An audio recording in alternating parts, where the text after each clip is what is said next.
Bonjour à toutes et à tous. Donc effectivement, je suis rotarienne depuis 14 ans maintenant. Je suis élue depuis 10 ans et vice-présidente en charge des sports en Seine-et-Marne depuis 3 ans maintenant. Alors effectivement, on parle beaucoup des Jeux Olympiques dernièrement, Jeux Olympiques et Paralympiques bien évidemment. Et ce qu'il faut savoir, et ce que nous devons rechercher surtout au-delà de ces 3 mots, c'est surtout l'héritage que nous allons laisser derrière. Et c'est vraiment sur ça qu'on essaye de travailler. Qu'est-ce qu'il y aura au lendemain des Jeux Olympiques et Paralympiques? Qu'est-ce qu'on aura réussi finalement à gagner de tout ça? Et on s'est vraiment attaché à faire en sorte, dans notre département en tout cas, de faire en sorte que le sport soit accessible à tous. À tout à chacun, parce qu'on sait très bien à quel point il est utile, que ce soit sur le plan santé, mais sur le plan moral également. On a eu un beau témoignage tout à l'heure de dépassement de soi et qui permet de se rendre compte à quel point on est capable. Donc pour nous, c'était extrêmement important que tous les Seine-et-Marnais soient logés à la même enseigne. Quand on parle d'handisport et de personnes porteurs de handicap, il faut savoir que 12% de la population est touchée. Donc on n'est pas sur une petite niche, on est vraiment sur un nombre de personnes qui est extrêmement important. Donc, en tant que vice-présidente du département, je siège également à la conférence régionale du sport. Sachez que chaque région a sa propre conférence régionale, donc il y en a une en Île-de-France. Je suis vice-présidente de cette conférence, et donc du coup, je représente toutes les collectivités d'Île-de-France. Ce qu'il a fallu faire lors de cette conférence régionale du sport, c'est de travailler sur une structuration de l'Île-de-France, de notre région, et travailler sur des projets phares. Donc énormément de projets sont venus un petit peu jalonner toutes nos réunions, et il a fallu ensuite en choisir un emblématique, celui qui allait représenter l'Île-de-France, et celui que nous allions soutenir et devoir porter.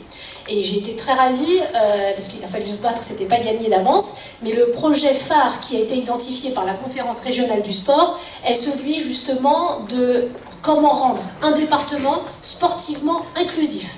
Comment faire en sorte que dans un rayon de 10 km, tout porteur de handicap doit pouvoir trouver un sport, avec l'exemple de la Seine-et-Marne. Puisque je portais ce projet, nous avons commencé à travailler en Seine-et-Marne là-dessus, donc c'est celui-ci qui a été choisi et qui doit être décliné dans tous les départements franciliens. Donc il faut savoir que nous avons bien avancé et on a déjà 6 départements qui nous suivent. Il nous manque le 91 et le 95, donc s'il y a des représentants, il ne manque plus que ces 2 départements pour suivre la dynamique, mais le reste des départements franciliens suivent.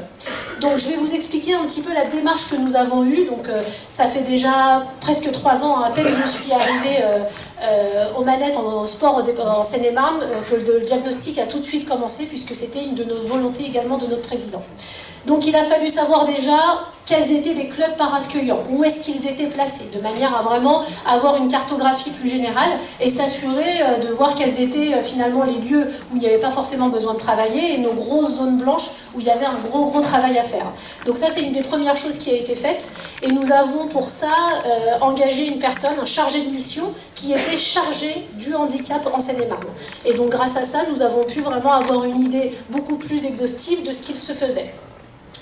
Nous avons également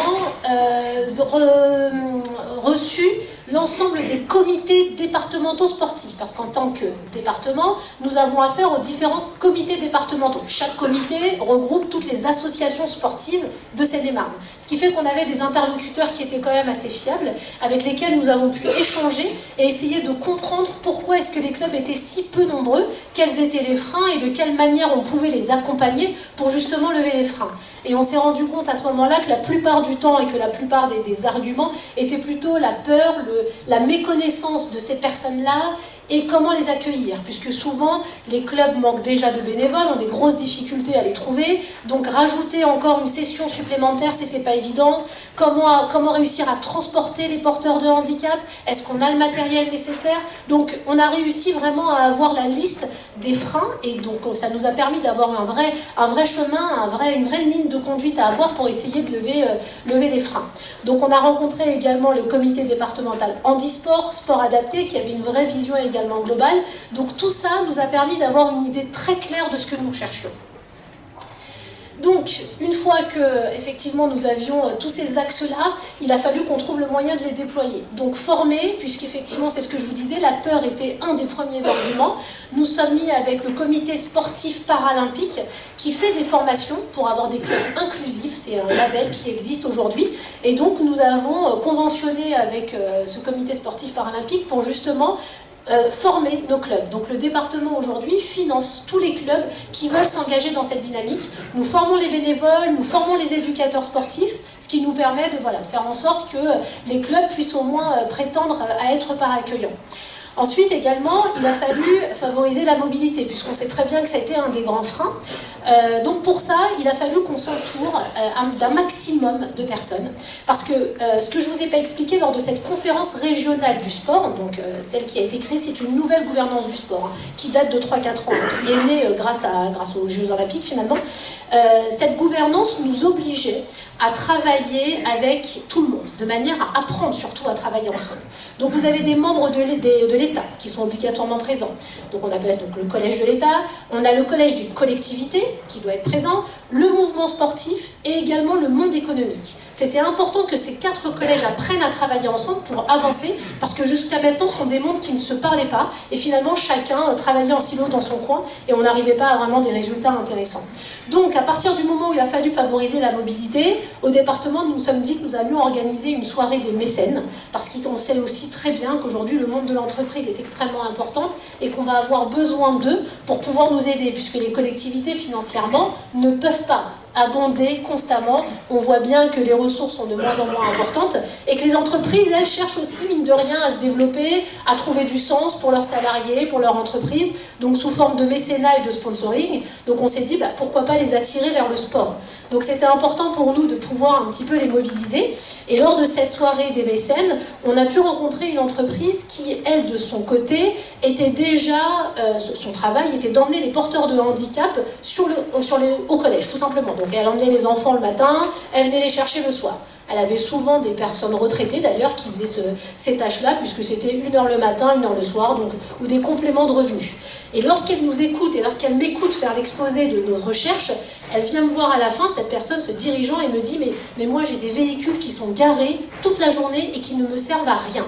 Mais je suis prêt à vous les mettre à votre disposition sans aucun problème. Donc des fois, juste l'échange et la volonté finalement peut faire de grandes choses. Donc grâce à cette société qui s'appelle My Mobility, elle nous permet justement de pouvoir avoir dans la journée, pendant les vacances scolaires, le mercredi, des véhicules. On a 80 véhicules qui peuvent être mis à disposition. Donc ça a été un vrai plus et une grande chance. Et donc du coup, dans cette obligation de rechercher des partenaires, on s'est rendu compte également qu'il y avait un problème de bénévoles. Donc là, bien évidemment, étant rotarienne depuis très longtemps, pour moi ça me parle tout ça et bien évidemment ça donne du sens. Je me suis dit, on a quand même des clubs rotariens qui sont un petit peu partout éparpillés. Aujourd'hui, tout le monde a des actions, diverses et variées, chacun choisit ses actions, mais si on imaginait que les clubs puissent mettre à disposition une personne, 1 heure par semaine à un club, déjà ça permettait au club de se dire bon ok, si j'ai besoin je peux m'appuyer sur mon club. Beaucoup ne le feront même pas parce que finalement ils vont trouver les ressources en interne, mais des fois le fait d'ouvrir le champ des possibles permet aux gens de se dire bon ok, ce frein là finalement n'existe plus, et nous notre objectif c'était de lever vraiment plutôt les freins psychologiques et ça en faisait partie. Et donc bien évidemment faire entrer le Rotary dans cette dynamique nous permettait de conventionner sur l'ensemble de l'Île-de-France avec les clubs rotariens. Et puis pour moi, c'était un honneur de me dire que notre partenaire officiel de ce projet est le Rotary. Et donc quand on parle de visibilité justement de nos clubs, là clairement, à chaque fois, le Rotary est cité.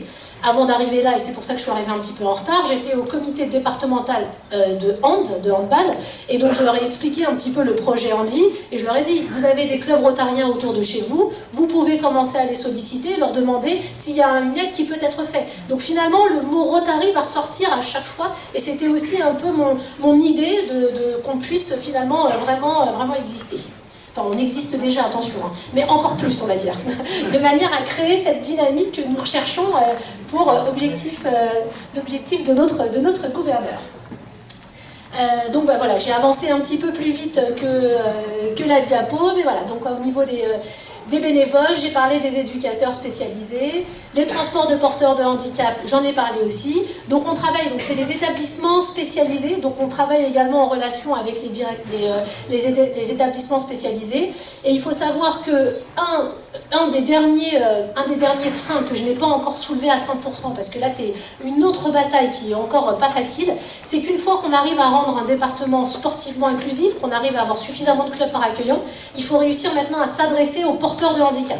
Donc, pour moi, on a la MDPH, on est département, c'est facile, on a le listing complet, c'est facile de s'adresser à eux. Sauf qu'au final, la MDPH me dit « Ah mais non, RGPD, moi je peux pas faire passer d'infos ».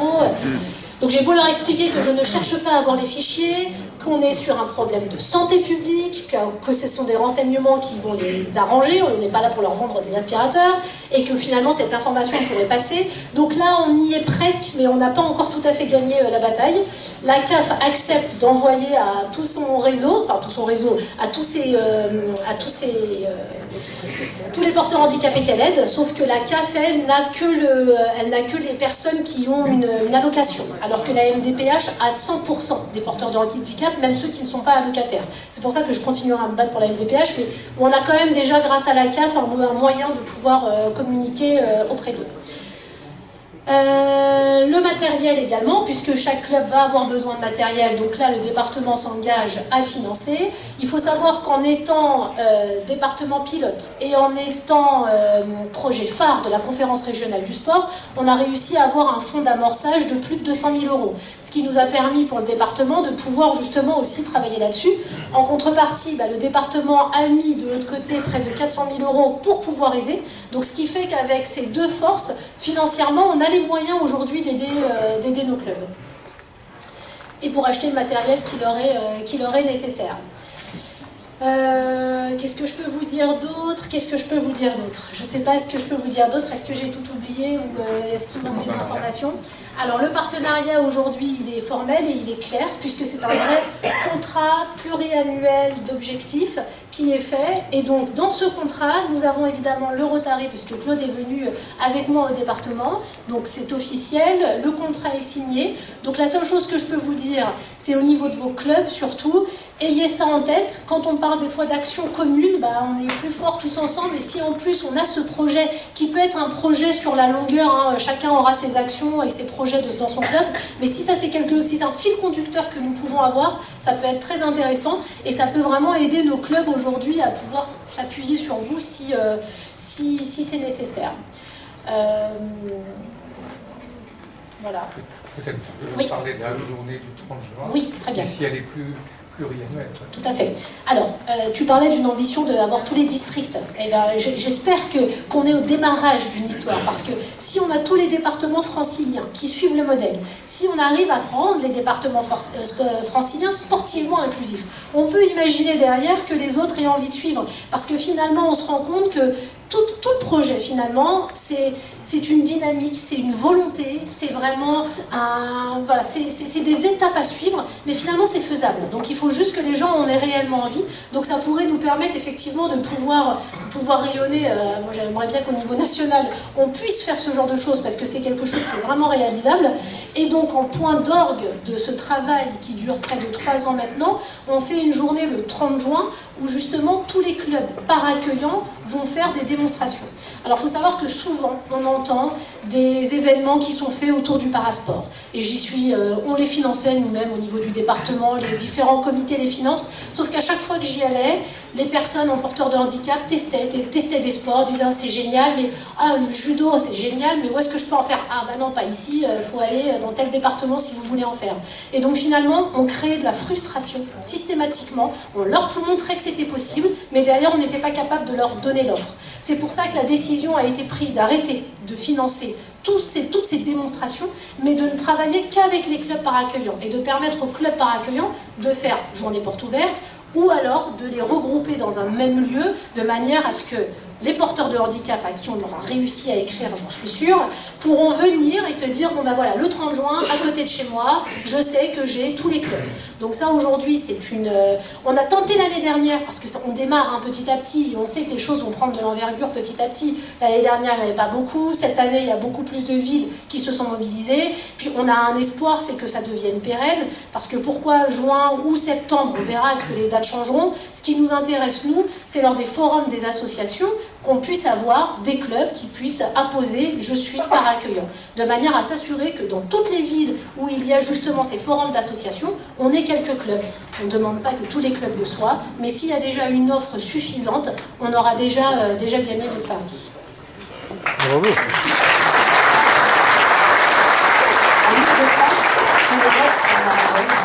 Écoutons ce vibrant appel, cette voix qui décolle. Libérer le potentiel, c'est notre mission.